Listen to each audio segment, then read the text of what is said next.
अज़मत इंसान वाबस्ता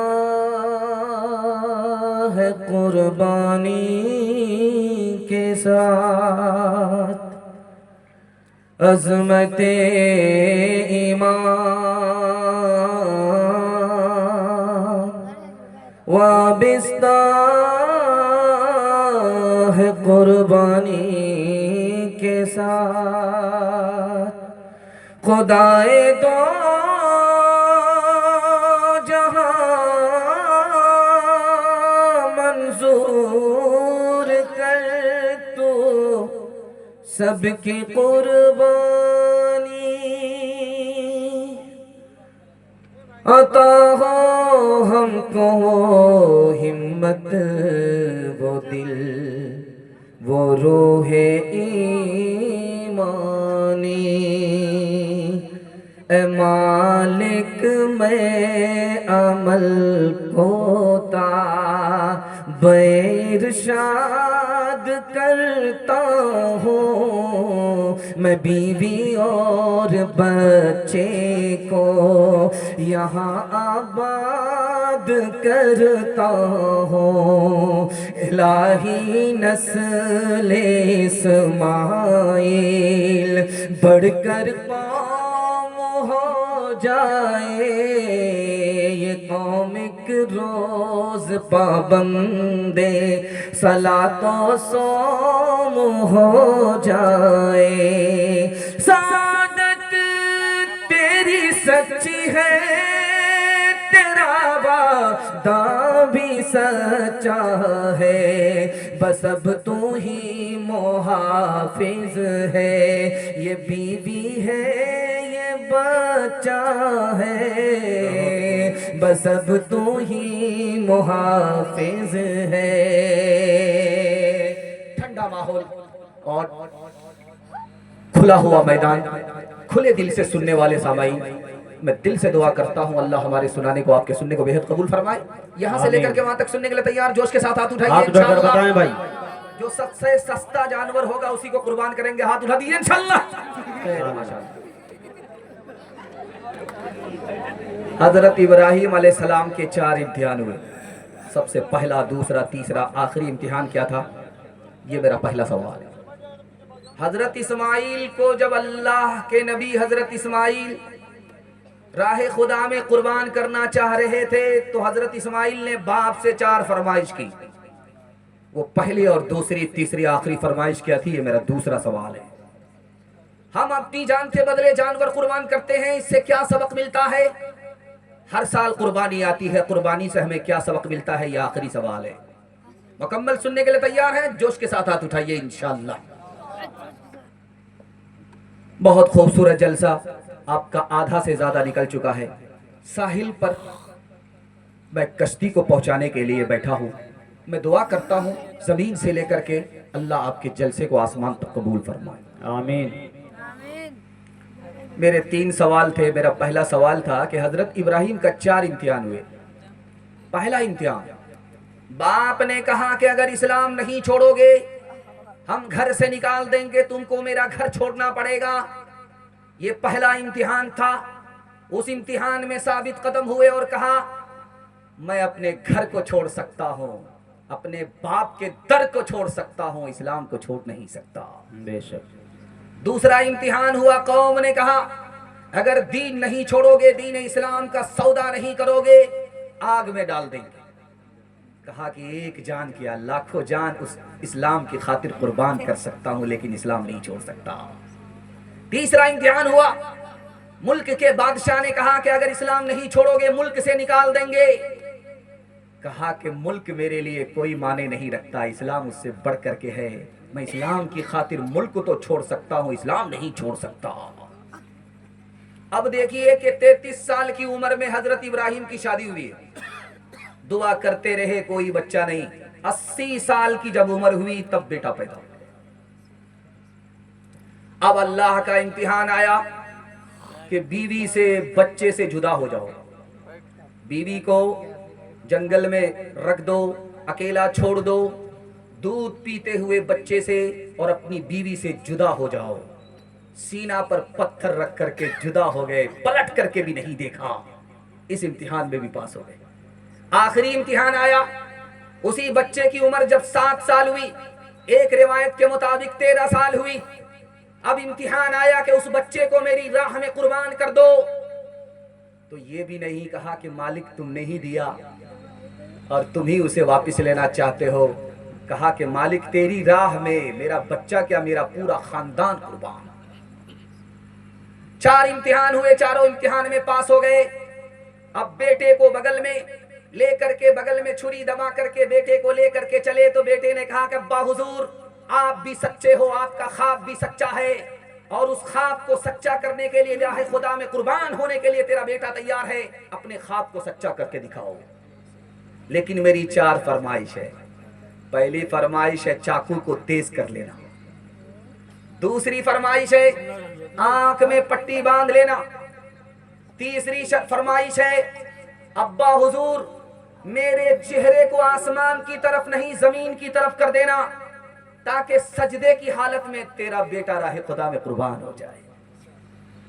और आखिरी फरमाइश की कि जब मैं कुर्बान हो जाऊं तो मेरे बदन के कपड़े को उतार करके मेरी माँ के हवाले कर देना, ताकि उसे सब्र हो जाए कि जिस खुदा ने दिया था उसी खुदा की राह में मेरा बेटा कुर्बान हो गया। कुर्बानी से क्या सबक मिलता है? जिस तरह ये जानवर हमारे लिए कुर्बान हो गया, हम भी अपनी जान, अपनी शान, अपनी जहान लेकर के खुदा के हुजूर कुर्बान हो जाए। हाथ उठाइए, वादा कीजिए दिल से कुर्बानी करेंगे इंशाअल्लाह। इस साल की कुर्बानी अगले साल हाथ उठा दीजिए इंशाअल्लाह। खैर माशाअल्लाह, आप कहाँ हैं? समझ में आ रहा है। पेदर बोला के बेटा आज मैंने ख्वाब देखा है, किताबे जिंदगी का एक निराला बाब देखा है। ये देखा है कि मैं खुद आप तुझको ज़ब्ह करता हूँ, खुदा के नाम पर तेरे लहू में हाथ भरता हूँ।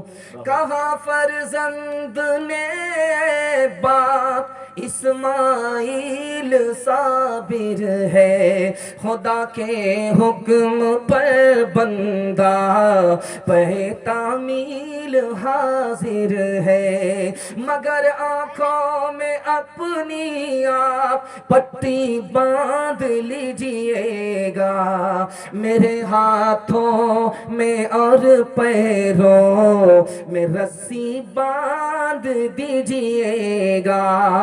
मशीयत का मगर दरिया रहमत जोश में आया कि इस्माइल का एक रोंगटा कटने नहीं पाया। ये तात और कुर्बानी हुई मंजूर यज़दानी के जन्नत से ये भेड़ा आ गया है बहर कुर्बानी। बड़ा खूबसूरत जलसा, चमकती हुई टोपी, चमकती हुई पेशानी, मेरा दिल खुश हो गया। मैं तो घबरा गया था कि 12 बज जाने के बाद जलसे का क्या हाल होगा, मिलाद होगा। लेकिन मैं भी चालाक आदमी हूं। आपने कहा कि इस मौलाना के खिलाफ नहीं बोलना है वरना जिन्नात मार डालेगा। मैं भी जिन्नात ही का लिबास पहन करके आया, काला लिबास पहन कर। खैर माशाल्लाह, बड़ा खूबसूरत जलसा, चमकती हुई पेशानी, चमकती हुई टोपी। दिल से दुआ करता हूं कि आपकी कुर्बानी अदा भी हो जाए, कबूल भी हो जाए। मैं इसकी कोशिश कर रहा हूं, इसको आप सुन लीजिए। कुर्बानी बिल्कुल सर पर खड़ी है, आपकी कुर्बानी अदा भी होगी, कबूल भी होगी। ध्यान से इसको सुनिए। एक ख्याल दिल में आएगा आपके, लाखों करोड़ों रुपया मुसलमानों का बर्बाद होता है कुर्बानी के पीछे। क्यों नहीं इन पैसों को बचाया जाए, गरीबों की मदद की जाए। ये ख्याल आपके दिल में आएगा। और ये ख्याल सिर्फ संत कबीर नगर का नहीं है, पूरे हिंदुस्तान का है। और जितने मॉडल मुसलमान हैं वो तो चाहते ही कि कुर्बानी खत्म हो जाए, बंद हो जाए, वो सारा पैसा गरीबों की मदद के लिए हो। तो एक बात आप साफ सुन लीजिए, कुर्बानी मोहब्बत के इजहार के लिए है, गरीबों की मदद के लिए नहीं। गरीबों की मदद के लिए ज़कात है, सदका खैरात है, कुर्बानी नहीं है। कुर्बानी मोहब्बत के इजहार के लिए है। आपने ये तो देख लिया कि इतना पैसा बर्बाद हो गया, और आपने ये नहीं देखा कि कितना सवाब मिला।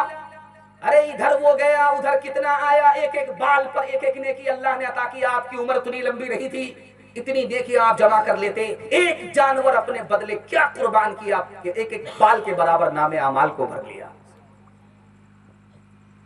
इसलिए यह बात याद रखिए कि मेरी जान के बदले ये जानवर कुर्बान हो रहा है।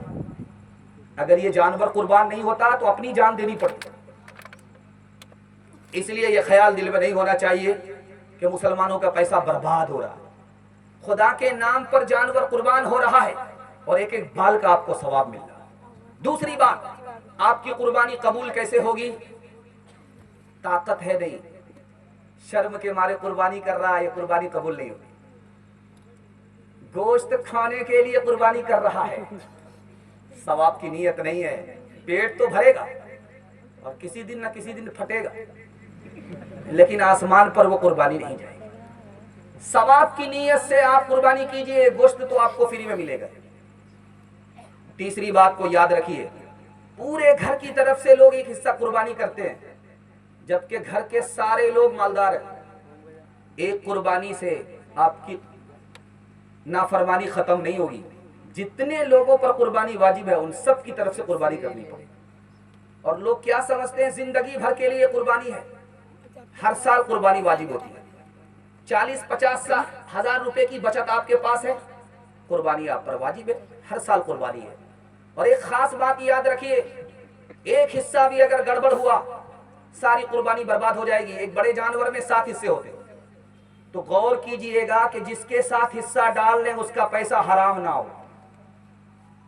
किसी एक आदमी का पैसा अगर हराम है, किसी भी की कुर्बानी कबूल नहीं होगी। जानते हैं क्यों? एक गिलास पानी है, एक कतरा पेशाब डालिए, पूरा गिलास नापाक। जानवर की जान एक ही है, हिस्से 7 हैं, एक हिस्सा बर्बाद हुआ सब हिस्सा बर्बाद हुआ। और एक खास बात याद रखिए, हम होते हैं संत कबीर नगर में, यहाँ कुर्बानी करते हैं और हमारा आदमी होता है दिल्ली में। दिल्ली में हमारा रिश्तेदार है, हम उसकी तरफ से कुर्बानी कर रहे हैं, वो जिंदा है, हमने उसको कोई खबर ही नहीं किया, यहाँ उसकी तरफ से कुर्बानी कर दिया, किसी की कुर्बानी नहीं। वो जिसके साथ होगा उसकी भी कुर्बानी नहीं होगी। इसलिए ये बताना जरूरी है कि तुम्हारे नाम से मैं कुर्बानी कर रहा हूं। आखिरी मिसाल है, पैगाम खत्म कर रहा हूं। खजूर का दरख्त आप देखेंगे कि बहुत ऊंचा होता है, फल तोड़ने के लिए लालच में चढ़ गया, वहां से जो जमीन की तरफ देखा तो उसको जान का खौफ हुआ, अल्लाह ये तो आसमान पर आ गया, अब कैसे उतरूंगा। तो अल्लाह से दुआ करता है, मिन्नत मांगता है कि मेरे मालिक 4 हाथ नीचे आ गया तो 1 ऊंट कुर्बान करूंगा। जैसे ही 4 हाथ नीचे आया, अब कहता है कि ऊंट कहां से लाऊंगा, वो तो राजस्थान में मिलता है, यहाँ बस्ती में संत कबीर नगर में तो भैंस मिलती है। तो कहता है मालिक 4 हाथ और नीचे आया तो 1 भैंस कुर्बान करूंगा। जैसे ही 4 हाथ नीचे आया, अब उसको समझ में आ गया कि उतर जाऊंगा आसानी से, उसकी मिन्नत खिसक गई। वो बोला कि भैंस तो बड़ी महंगी है, कहां से दे पाऊंगा, घर में बकरी है उसी को कुर्बान कर। अब जब सीधा उतर गया, कुर्बानी का दिन गुजर गया, कोई कुर्बानी नहीं दी। कहने वालों ने कहा अल्लाह का बंदा कुर्बानी नहीं की। कहा कौन सी कुर्बानी? कहा वही दरख्त पर जो अटके थे तो वहां कुर्बानी की मिन्नत थी। कहा कौन कुर्बानी करेगा, जो दोबारा उस दरख्त पर चढ़ेगा वो कुर्बानी करेगा, मैं तो कान पकड़ करके आया हूं, कभी नहीं चढ़ूंगा।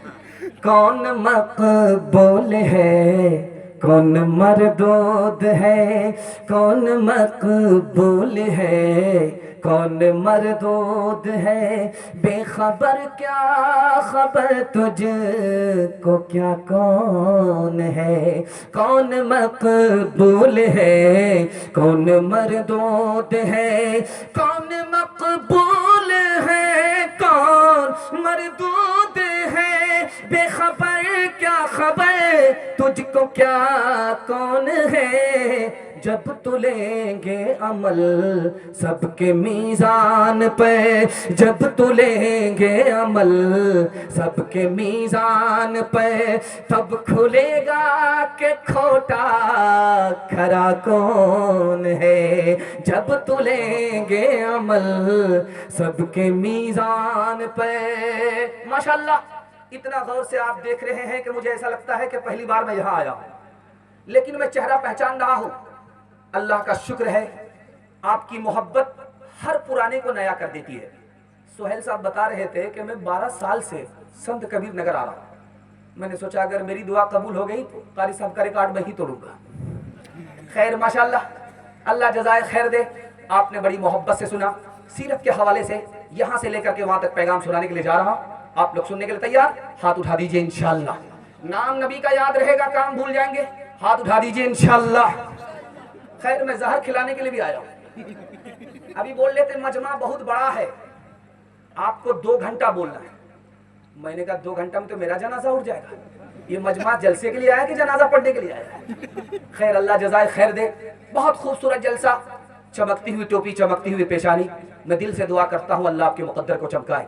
नबी की अजमत के हवाले से एक नमूना देता हूँ और नबी की सुन्नत के हवाले से पैगाम देता हूँ। 3 मिनट में अपना दूसरा पैगाम मुकम्मल करने के लिए जा रहा हूँ। अल्लाह हमारे सुनाने को, आपके सुनने को बेहद कबूल फरमाए। पादरी बोला हजरत ईसा अफजल हैं, मोहम्मद अफजल नहीं है सल्लल्लाहु अलैहि वसल्लम। पूछा गया वो कैसे? कहा कि मोहम्मद कब्र के नीचे सो रहे हैं, हजरत ईसा आसमान में जाग रहे हैं, और हजरत ईसा जाग रहे हैं, मोहम्मद सो रहे हैं, और मोहम्मद नीचे हैं, हजरत ईसा ऊपर हैं। जो ऊपर होता है वो अफजल होता है, जो नीचे होता है वो अफजल नहीं होता। 100 चोट सोनार की, 1 चोट लोहार की।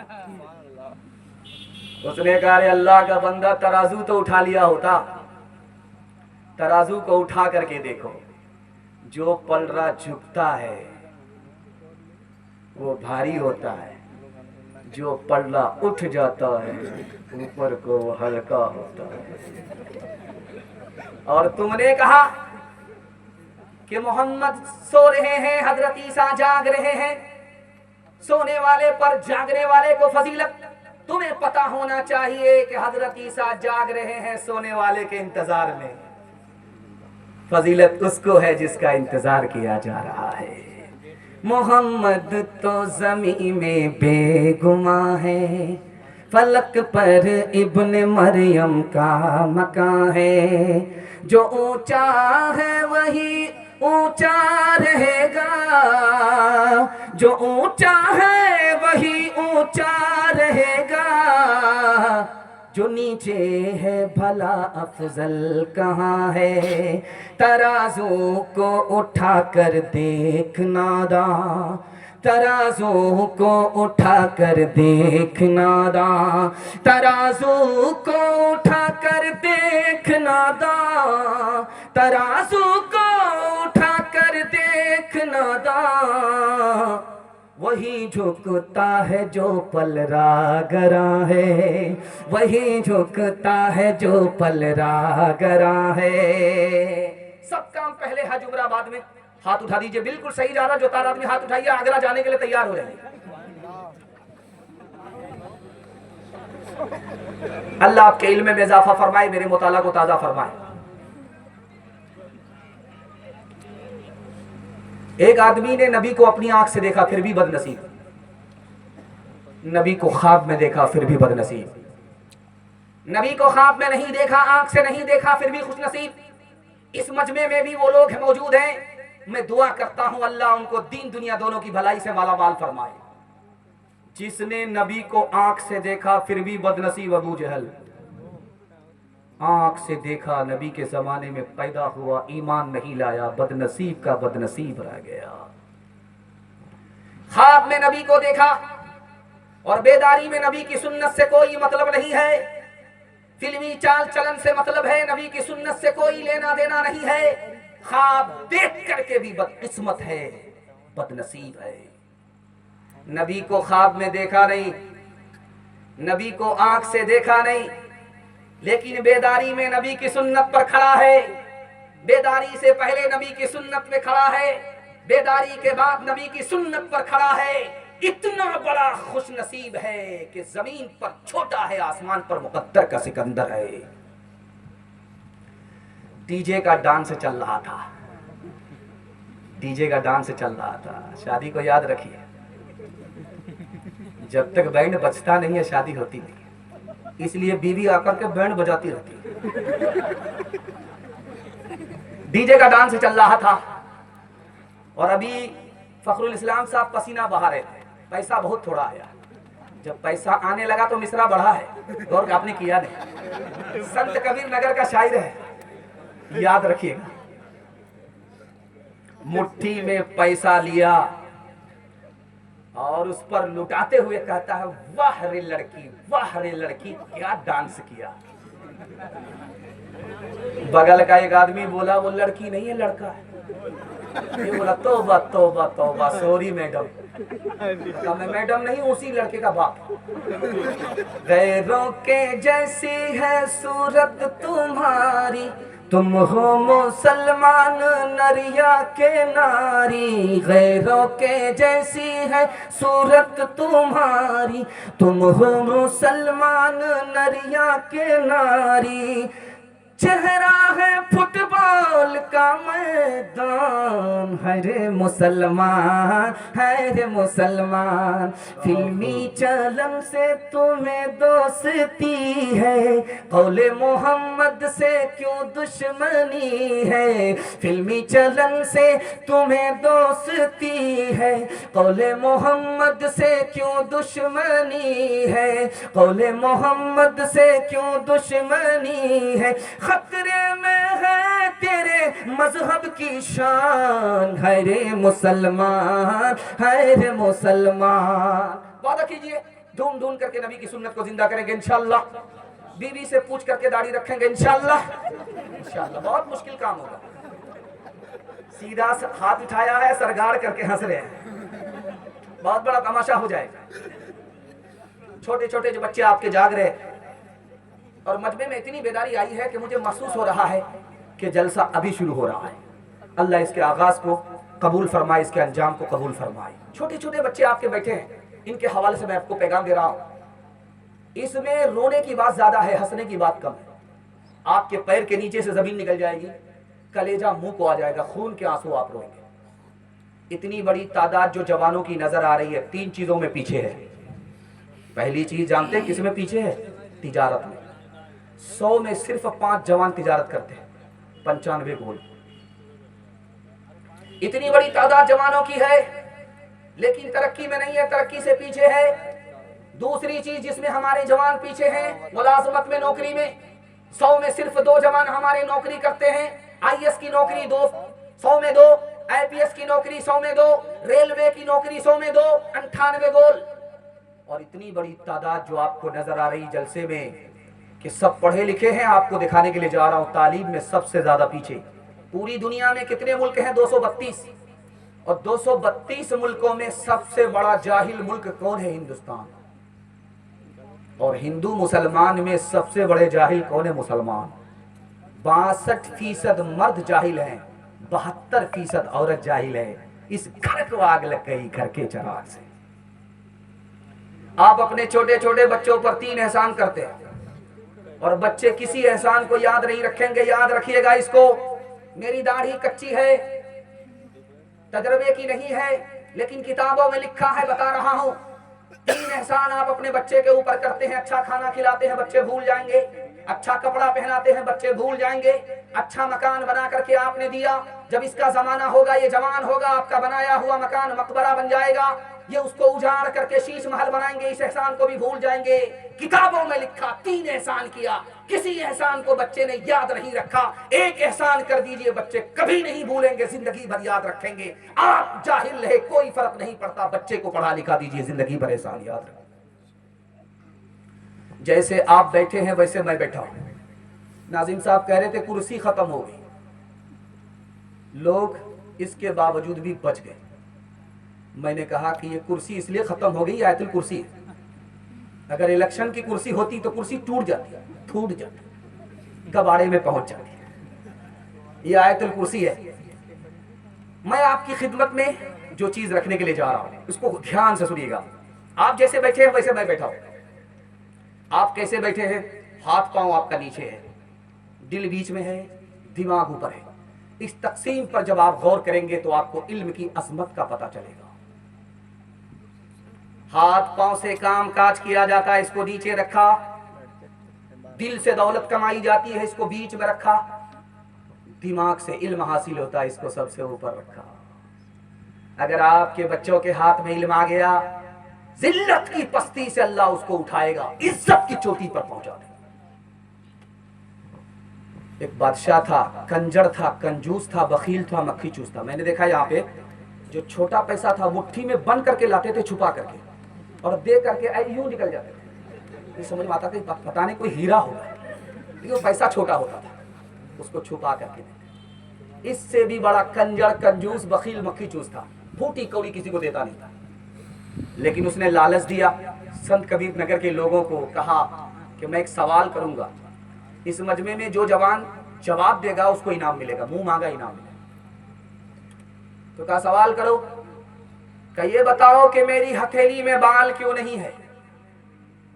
एक जवान झट से खड़ा हुआ, बोला हुजूर आपका देते देते घिस गया है। अल्लाह, समझ में आ गया, चम्मच नहीं, ये तो बहुत बड़ा चमचा है, ये तो चूना लगा रहा है। तो उसने कहा देखो तुम मुझे चूना लगाने के चक्कर में हो, मैं अपना रिकॉर्ड खराब ही नहीं करूंगा।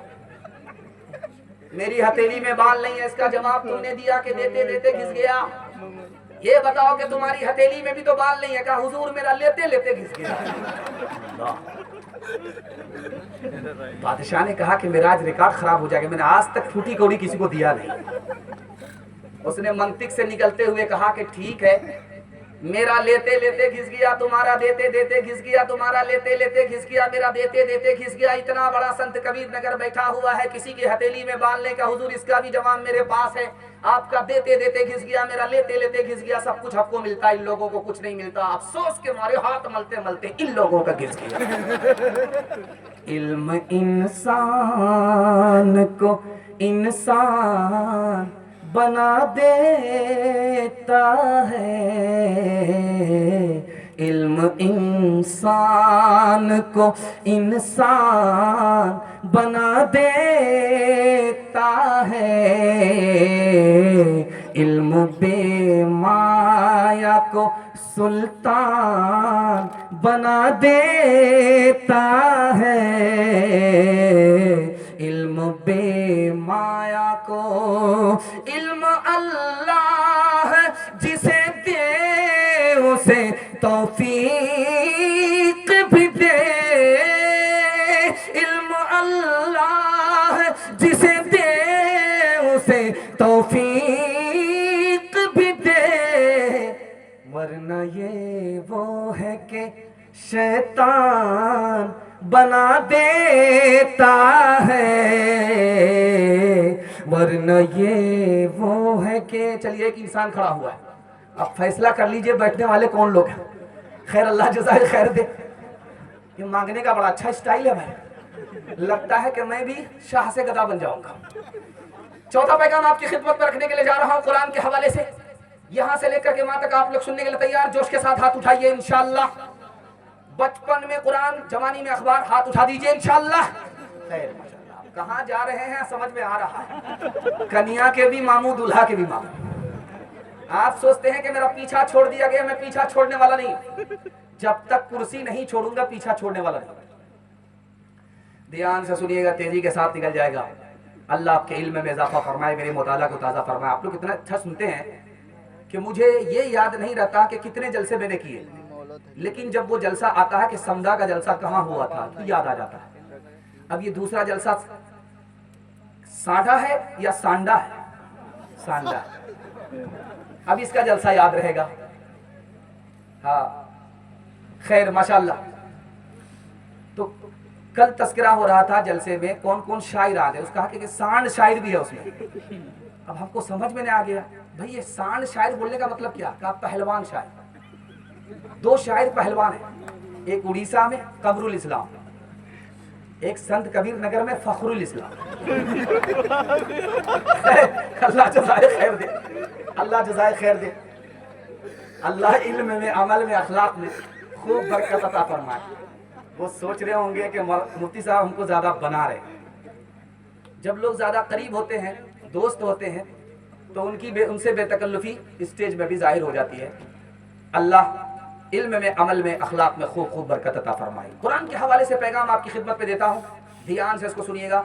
सिर्फ एक चीज है दुनिया में जिसका डायरेक्ट अल्लाह से ताल्लुक है, डायरेक्ट। नबी का भी डायरेक्ट ताल्लुक नहीं, हमारा भी डायरेक्ट ताल्लुक नहीं, वली का भी डायरेक्ट ताल्लुक नहीं। एक चीज है दुनिया में जिसका डायरेक्ट अल्लाह से ताल्लुक है, नबी का इनडायरेक्ट, हमारा इनडायरेक्ट।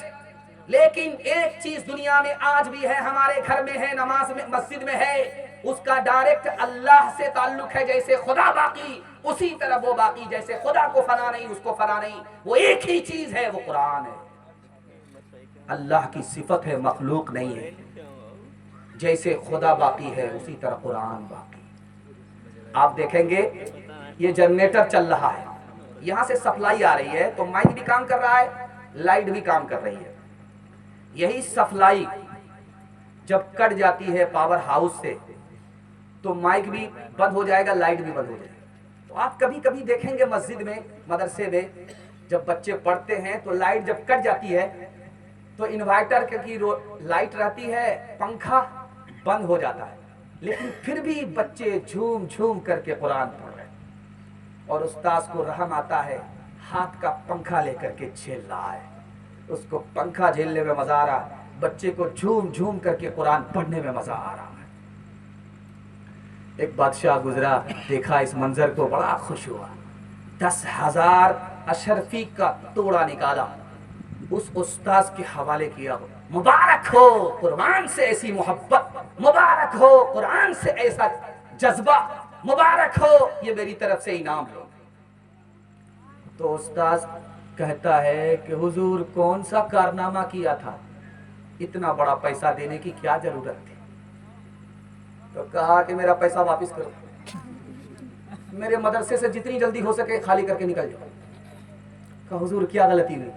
अरे अल्लाह का बंदा, कुरान के ऊपर मैंने तुम्हें 10,000 रुपए दिया, 10,000 को कुरान के मुकाबले में तुम कह रहा है कि बहुत कुछ दे दिया, कौन सा कारनामा किया। तुम तो एक नंबर के दुनियादार हो, मैं दुनिया की सारी दौलत कुरान के मुकाबले में देता तो कुछ नहीं होता। 1 साल हो गया शादी को, 2 साल हो गए शादी को, 3 साल हो गए शादी को, बाल बच्चा ही नहीं। लोगों ने ताना मारा, रे कैसा जवान है, शादी के 3 साल हो गए, कैलेंडर छप ही नहीं रहा है।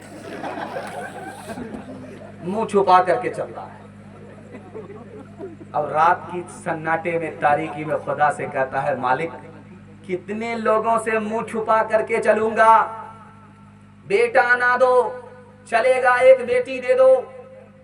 वादा करता हूं जब वो जवान होगी शादी का इंतजाम करूंगा तो दुनिया की हर दौलत दे करके रुखसत करूंगा। कबूलियत की घड़ी घूम रही थी, बेटी मिल गई। बेटी जब जवान हुई, शादी का वक्त आया तो जेब में फूटी कौड़ी। सर पर हाथ रख करके इमाम शाफी रहमतुल्लाह अलैह की खिदमत में आया। हुजूर गजब हो गया, मैं तो झूठा हो गया। खुदा ने वादा सच्चा किया, बेटा नहीं तो बेटी दिया। मैंने खुदा से वादा किया था जब उसकी शादी करूंगा उसको रुखसत करूंगा, दुनिया की हर दौलत दे करके रुखसत करूंगा, जेब में फूटी कौड़ी नहीं है। तो इमाम शाफी ने कहा, क्यों बेवकूफ बना रहे हो? दुनिया की सबसे बड़ी दौलत तुम्हारे पास है, तुम सबसे बड़े मालदार हो। कहा, हुजूर आप भी मेरी गरीबी का मजाक उड़ा रहे हो। मेरे पास रुपया पैसा नहीं, जमीन मकान दुकान नहीं, कुछ भी नहीं। आप कहते हो कि सबसे बड़ी दौलत तुम्हारे पास है। करे अल्लाह का बंदा, कुरान की दौलत तुम्हारे पास है। बेटी को रुखसत करने से पहले कुरान की तालीम दो। जब बेटी रुखसत होने लगे तो कुरान के साथ बेटी को रुखसत करो। कुरान के मुकाबले में दुनिया की कोई दौलत नहीं है। हाथ उठाइए, वादा कीजिए, जिंदा पर कम मुर्दा पर ज्यादा कुरान पढ़ेंगे। हाथ उठा दीजिए। इंशाल्लाह बिल्कुल सही जा रहा है। खैर माशाल्लाह, जनाजा पढ़ाने में हम माहिर हैं। 400-500 जनाजा तो हम पढ़ा चुके हैं।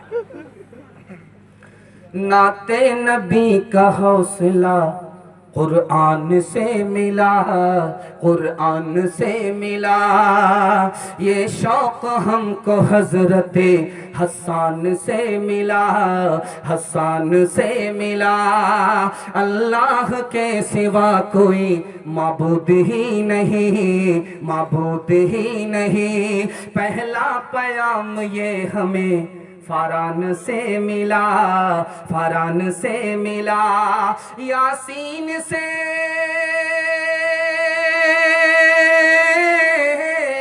यासीन से तशाफी कल्बो जिगर मिली।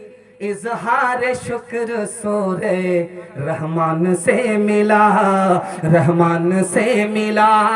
इजहार शुक्र सूरे रहमान से मिला। मोहब्बत से आपने सुना, तेजी के साथ जलसे का 1/3 हिस्सा निकल गया। मोहब्बत से आप सुनेंगे, मैं इंशाल्लाह दूसरे हिस्से को मुकम्मल करने के लिए जा रहा हूँ। यहाँ से लेकर के वहां तक सुनने के लिए तैयार, जोश के साथ अपने हौसले को जवान करते हुए हाथ उठा दीजिए। इंशाल्लाह आपको घबराना नहीं है, 7 खून माफ है, दाया बाया होता रहेगा। मैं भी आपकी जगह होता, अचानक सवाल होता, मैं भी फंस जाता। आपको शर्मिंदा करना मकसद नहीं, देखना यह है कि आप पिंडाल में हैं कि ससुराल में।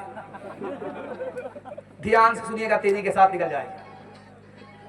हाथ में जब खुजली होगी, हाथ में जब खुजली होगी, ये मुसलमान बोलेगा माल आएगा, ससुर ने कमा करके रखा है। हाथ की खुजली है, ये सियाना मुसलमान कहां पहुंच गया? हकीकत क्या है, अफसाना क्या है? जब खून मीठा होगा तो हाथ में खुजली होगी, लेकिन ये कहां से कहां पहुंच गया। इसी तरह किसी को अगर बैठते हुए उठते हुए हिचकी आ तो बगल में सुनने वाला कहता, तुमको कोई याद कर रहा है। ये तो जुमा जुमा में खुदा को याद करता है, इसको कौन याद करेगा? सही से खाना खाया नहीं गया, सही से पानी पिया नहीं गया, इसलिए हिचकी आई। हकीकत कुछ है, अफसाना कुछ है। जब छप्पर पर कौवा बोलता है तो घर की औरत कहती है दामाद आने वाला है, मुर्गा में चूना लगाएगा। अब इंसाफ से बताइए कि बाजार में 1000 कौवे बोलते हैं, कितने दामाद आते? आना मुकद्दर से, जाना मुकद्दर से, मुकद्दर को सिवाय खुदा के कौन जानता है? कौवा को कैसे पता? एक बात और भी हैरत की, 80 की रफ्तार से बस्ती निकल रहा था, बिल्ली ने रास्ता काटा, डिस्क ब्रेक मार करके 20 बार इधर थूक रहा, 20 बार इधर थूक रहा है। क्यों भाई? खतरा होगा। खतरा होगा तो अपने पाप से होगा, अपने गुनाह से होगा। खतरा टलेगा तो अपनी नेकी और सदके से टलेगा। कसूर अपना है, इल्जाम बिल्ली के ऊपर डालना। इससे भी ज्यादा हैरत अंगेज बात आपको बताने के लिए जा रहा हूं। जब रात में कुत्ता रोएगा तो लोग कहेंगे किसी चौधरी का विकेट गिरेगा। रात में कुत्ता रोया, इधर चौधरी की धड़कन तेज है, एम्बुलेंस का इंतजाम कर रहा है। कुत्ता के रोने से किसी चौधरी का विकेट नहीं गिरता। कुत्ता आसमान से उतरने वाली बला को देख लेता है। वो रोता इसलिए है कि जब बला उतरेगी तो जहां इंसान मारा जाएगा वहां मैं भी मारा जाऊंगा। वो इंसान को आगाह करता है। एक खास बात, इस पर पैगाम को खत्म करने के लिए जा रहा हूं। हिचकी बंद ही नहीं हो रही है। डॉक्टर के पास लाया गया तो डॉक्टर ने कहा इसकी हिचकी क्या बंद होगी, ये तो ऊपर जाने वाला है। अब क्या था, सुनते ही हिचकी बंद हो गई। डॉक्टर से कहा कि कौन सा जादू था ये हिचकी बंद हो गई। कहा कि मौत के डर से इसकी हिचकी बंद हुई है। क्या मिला सैयाद मेरे आशियां को तोड़ के, किस कदर मेहनत से रखा था ये तिनके जोड़ के, किस कदर मेहनत से रखा था ये तिनके जोड़ के। 4 दिन भी चैन से करने न दी सये चमन, कह दिया सैयाद ने बस चल दो गुलशन छोड़ के, कह दिया सैयाद ने बस चल दो गुलशन छोड़ के। कुछ लोग पैसा रखते हैं चले जाते हैं, लेकिन मैं हाथ में लेता हूं ताकि पता चले कि छोटा है कि बड़ा है। खैर, अल्लाह जज़ाए खैर दे। जवान लोग बड़ी तादाद में बैठे हैं। मेरा दिल खुश हो गया कि मैं देख रहा हूं बच्चे कम हैं, बूढ़े कम हैं, जवान ज्यादा है। जवानों के हवाले से सिर्फ 2 पैगाम मैं दूंगा। जवान आगे गया, मुल्क आगे जाएगा। जवान पीछे रहा, मुल्क पीछे रहेगा। मैं अपने जवान को गाइडलाइन करने के लिए आया हूँ। हमारे जवान सुनने के लिए यहाँ से लेकर के वहां तक तैयार। हाथ उठा दीजिए। बूढ़े लोग गलती से हाथ मत उठाइएगा। आप लोग सीधा जन्नत में जाकर के जवान होंगे। हूर से आपका जरूर निकाह होगा, लेकिन यहाँ कोई चांस नहीं है। जवानों के हवाले से पैगाम, रात में आप मोबाइल लेकर के टॉर्च लीजिए, उसको जमीन पर मारिए। रात में उठ करके डिस्क ब्रेक मार करके हमारी तरफ तवज्जो कीजिए। 3 मिनट का ही पैगाम होता है। अगर हंसना मना नहीं है, लेकिन डिस्क ब्रेक मार करके हमारी तरफ तवज्जो कीजिए। 3 ही मिनट में पैगाम निकल जाता है। आधा जलसा निकल चुका है, सिर्फ आधा जलसा बाकी है। आपको भी पता नहीं चला, हमें भी पता नहीं चला। टॉर्च मोबाइल में सबके है, सबके मोबाइल में टॉर्च रहती है। रात के सन्नाटे में कभी भी उठिए पेशाब पकाने के लिए तो जमीन पर मारिए, दीवार पर मारिए, तो आपको कोई चीज चलती हुई नजर नहीं आएगी सिवाय चूंटी के। तजर्बा कर लीजिए। रात में कभी भी उठ करके देखिए, आप जमीन पर टॉर्च मारिए, दीवार पर टॉर्च मारिए, टॉर्च की रोशनी में एक चीज चलती हुई नजर आएगी, सिर्फ चूंटी। चूंटी के अलावा कोई भी चीज हरकत में नजर नहीं आएगी। जानते हैं ये राज क्या है? जवानों से हजरत सुलेमान अलैहिस्सलाम ने कहा कि जवानों, जानते हो ये चूंटी रात में क्या करती है? ये रोजी तलाश करती है। इसको पता है कि सर्दी के लिए अभी कमाना है, इसको पता है कि बरसात के लिए अभी कमाना है। अभी कमाएंगे तो बरसात में कमाना नहीं पड़ेगा, अभी कमाएंगे तो सर्दी में कमाना नहीं पड़ेगा। सर्दी के लिए अभी जखीरा करेंगे तो जान भी बचेगी, खानदान भी बचेगा। चूंटी छोटी सी मखलूक, उससे नसीहत पकड़ो। उसने रात दिन मेहनत की, हलाल कमाया, जान भी बचा लिया, खानदान भी बचा लिया। एक जवान आया मस्जिद में, कहता मालिक छप्पर फाड़ करके दे दो। हजरत उमर सुन रहे थे। ओ जवान, क्या दुआ कर रहे थे? क्या हुजूर आपने सुन लिया? जाने दीजिए, आशिक की दुआ। कह रहे आशिक के बच्चे, मस्जिद में जरूर दुआ करो, लेकिन मेहनत के लिए तुमको मस्जिद से बाहर निकलना पड़ेगा। आसमान से सोना बरसता नहीं, आसमान से चांदी बरसती नहीं। मस्जिद में जरूर दुआ करो, लेकिन मेहनत मजदूरी के लिए दुआ के बाद मस्जिद से बाहर निकलना पड़ेगा। 3 तरह के जवान आए हैं जलसे में, तीनों नाकाम है। एक जवान को देखिएगा, आईना लेकर के क्रीम लगा रहा है, सुरमा लगा रहा है। सुबह भी यही काम, शाम में भी यही काम, दोपहर में भी यही काम। कितना चिकना बनेगा अल्लाह जाने। याद रखिए ये जवान तरक्की नहीं करेगा। बनाव सिंगार की आदत औरत को होती है, ये मर्द होकर के औरत हो गया तरक्की नहीं करेगा। एक जवान है उसको देखिएगा हर वक्त खेल कूद में, आईपीएल में, कैरम बोर्ड में, लूडो में खेल कूद की आदत बच्चे को होती है, ये जवान होकर के बच्चा हो गया तरक्की नहीं करेगा। और एक जवान है हर वक्त खाता रहता है, उसका पेट है कि इंडिया गेट, ना फटता है ना भरता है। ये इंसान नहीं है, जानवर है, कोटा पूरा करने के लिए आया है। अब इस मजमे में कौन सा जवान है वो मुकद्दर का सिकंदर जो तरक्की के आसमान को छूने वाला है। एक लाइन में बताने के लिए जा रहा हूं। सोने से पहले प्लान बनाता है, मुझे सो करके उठना है, क्या काम करना है, कल क्या काम करना है, दोपहर में क्या करना है, ये क्या करना है, वो क्या करना है। प्लान बनाया, सो करके उठा, वो उस काम पर भी गया, उस काम को पर भी गया, उस काम पर भी गया। यही वो जवान है जो मिट्टी को सोना बना देगा। हट्ठा कट्ठा उल्लू का पट्ठा, भीख का कटोरा लेकर के कहता अल्लाह के नाम पर दे दो, अल्लाह के नाम पर दे दो। कहने वाले ने कहा ये भीख मांग रहे हो कि फुटबॉल खेल रहे हो? तुमको शर्म नहीं आती? भीख भी मांग रहे हो, कटोरा भी उछालते हो, भीख भी मांगते हो, सर भी उछालते हो। भीख मांगने वाला सर गाड़ करके भीख मांगता है, तुम कैसे साइल हो, कैसे फकीर हो, तुमको शर्म नहीं आती? उसने तुर्की बतुर्की जवाब दिया, किस बात की शर्म, मेरा दादा नेशनल फकीर था और मेरा बाप इंटरनेशनल, खानदानी पेशा है। हाथ उठाइए, वादा कीजिए हलाल कमाएंगे अपने लिए, माँ बाप के लिए, खानदान के लिए, गरीबों के लिए। हाथ उठाइए इंशाअल्लाह। जो खुदा से नहीं मिला ससुर से लेंगे, हाथ उठा दीजिए इंशाअल्लाह। इंशाअल्लाह इंशाअल्लाह। अभी दामाद भी नहीं बना है, वोटर लिस्ट में नाम नहीं है, लेकिन अभी से हाथ उठा दिया है। कर तू भी तरक्की दुनिया में असबाब तिजारत पैदा कर तू भी तरक्की दुनिया में असबाब तिजारत पैदा कर तू भी तरक्की दुनिया में असबाब तिजारत पैदा कर तू भी तरक्की दुनिया में,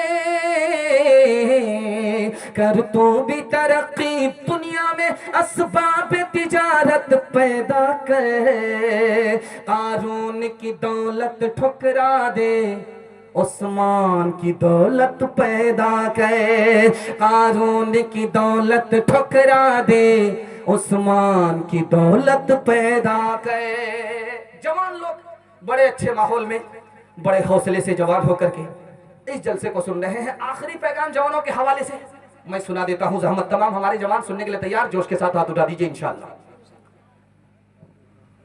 इस मुल्क की दफा 47 में लिखा हुआ है, मुल्क का जो कानून चलता है दस्तूर से, उस दस्तूर की सफा 47 पर लिखा हुआ, महात्मा गांधी जी ने लिखवाया कि पूरे मुल्क में शराब को बंद होना चाहिए। उनसे पूछा कि आपको क्या आफत है शराब से, पीने वाले को पीने दीजिए, बेचारा गम भुला रहा है, बीवी से चोट खाए हुआ है, बुलाने दीजिए। तो उन्होंने कहा कि जो जवान शराब में बह गया उसके पीछे मुल्क बह गया। जवान बच गया, मुल्क बच गया, जवान बह गया, मुल्क बह गया। इसलिए दफा 47 में लिखो पूरे हिंदुस्तान में दारू को बंद होना चाहिए। आपके घर में कच्चा अंडा होगा, कच्चा अंडा तोड़िए, शराब के गिलास में डाल दीजिए, वो ऐसे पक जाएगा, ऐसे टाइट हो जाएगा जैसे चूल्हे पर अंडा। अब हैरत की बात है, चूल्हे में तो आग है, हमने यहाँ कच्चा अंडा डाला, वो पक गया, टाइट हो गया। शराब के अंदर तो पानी है, उसमें अंडा कैसे पक गया? तो लिखने वाले ने लिखा कि चूल्हे की आग से बढ़कर के शराब के अंदर आग है। कच्चा अंडा डालो शराब के गिलास में, वो पक जाएगा, टाइट हो जाएगा, गिलास की गिलास शराब जब अंदर जाएगी, अतड़ी का क्या हाल होगा? ये किसान है, किसानों को आप देखेंगे जब खेत में कीड़ा लगता है तो वो जहर लाते हैं और उसको पानी से घोलते हैं, पीठ पर मशीन होती है, इस तरह कर देते हैं, कीड़ा मर जाता है। कल आप तजर्बा कीजिए, 99 बूंद पानी की डाली, 1 बूंद शराब की डाली, 1 बूंद शराब की है, 99 बूंद पानी है, 99 बूंद पानी को 1 बूंद शराब से मिला दीजिए, पीठ पर आपके मशीन है और स्प्रे करके 10 दिन फूल पर देखिए, फूल मुरझा जाएगा। आंख से पट्टी हटा रहा हूं, गिलास की गिलास शराब जब अंदर जाएगी, अंदर के फूल का क्या हाल हो। आपके अंदर गोश्त होता है, गोश्त की 1 बोटी को उठाइए आप, उसको पानी की बोतल में डाल दीजिए, 3 दिन के लिए छोड़ दीजिए। गोश्त की 1 बोटी को उठा करके शराब की बोतल में डालिए, उसको 3 दिन के लिए छोड़ दीजिए। 3 दिन के बाद देखिए, जिस गोश्त की बोटी को आपने पानी की बोतल में डाला उसका रंग नहीं बदलेगा, 3 दिन पहले जैसे था 3 दिन के बाद भी वैसा ही रहेगा। और जिस शराब गोश्त की बोटी को आपने शराब की बोतल में डाला है, 3 दिन के बाद देखिए वो चर्बी की तरह पीली पड़ जाएगी। अतरी का क्या हाल होगा जब गिलास की गिलास शराब अंदर जाएगी। एक जवान हाथ जोड़ करके खड़ा हो गया, या रसूल अल्लाह मुझको दम्मा है बीड़ी पीने की वजह से, हुक्के का बाना दिल का धुआं निकालता था, दम्मा हो गया, लेकिन जब दारू पी लेता हूं दम्मा खत्म हो जाता है, डॉक्टर ने बताया। तो अल्लाह के रसूल ने कहा कि वो डॉक्टर भी जाहिल है, तुम भी जाहिल हो। दारू बीमारी है, बीमारी से बीमारी बढ़ती है, इलाज नहीं हो सकता। एक ईसाई बोला, मैं चाहता था कि कलमा पढ़कर मुसलमान हो जाऊं, लेकिन इस्लाम में दारू हराम है, मैं बहुत बड़ा पियक्कड़ हूं। तो बगल में आलिम बैठे हुए थे, उन्होंने मंतिक से कहा, रे कलमा पढ़कर मुसलमान हो जाओ, दाएं बाएं पीते रहना। बड़ा खुश हुआ, सुबहान अल्लाह, 1 तीर 2 शिकार। जब कलमा पढ़कर मुसलमान हो गया तो दारू की बोतल की तरफ धीरे धीरे हाथ बढ़ा रहा है। उस आलिम ने कमर से कोड़ा निकाला, 80 कोड़े मारूंगा। हाथ खींच करके बोलता है, सुबहान अल्लाह, माशा अल्लाह, अल्हम्दुलिल्लाह। मेरा बाप कब्र में पहुंच गया, मेरी दारू की आदत छुड़ा नहीं सका, कुर्बान जाऊं इस्लाम के ऊपर। क्या कलमा पढ़ा, जिंदगी भर के लिए दारू छूट गई, शराब छूट गई। हाथ उठाइए, वादा कीजिए, जब डॉक्टर जवाब दे देगा तब छोड़ देंगे इंशाअल्लाह। हाथ उठा दीजिए, मैं देख रहा हूँ, डॉक्टर के पास पहुंचा ही दूंगा मैं। हाँ, डॉक्टर के पास आपको इंशाअल्लाह मैं पहुंचाऊंगा। नफ्स के ताबे हुए, ईमान रुखसत हो गया, वो जनाने में घुसे, मेहमान रुखसत हो गया। मैं उन्होंने पी अब उनके पास क्यों कर दिल लगे, मैं उन्होंने पी अब उनके पास क्यों कर दिल लगे, मैं उन्होंने पी अब उनके पास क्यों कर दिल लगे। जानवर एक रह गया, इंसान रुखसत हो गया, जानवर एक रह गया, इंसान रुखसत हो गया। मैं महसूस कर रहा हूं कि आप लोग थक रहे हैं। आपको थकावट की दुनिया में ले जाने से पहले पहले मैं गुलसिसाते निकाल करके सीधा कब्रिस्तान पहुंचा देता हूं, बाईपास ले जा रहा हूं, सीधा गोरखपुर आपको लेकर के जा रहा हूं। सिर्फ 2 मिनट का पैगाम आपकी खिदमत में मर्दों के हवाले से सिर्फ 2 पैगाम दे देता हूं। उसके बाद औरतों के हवाले से मुझे 2 पैगाम देना है। 5 से 7 मिनट में आपका जलसा मुकम्मल हो जाएगा। हाथ उठाइए, वादा कीजिए कि पेशाब बहाने को रोक करके इंशाअल्लाह बैठेंगे। हाथ उठाइए, इंशाअल्लाह जलसा खराब हो जाएगा।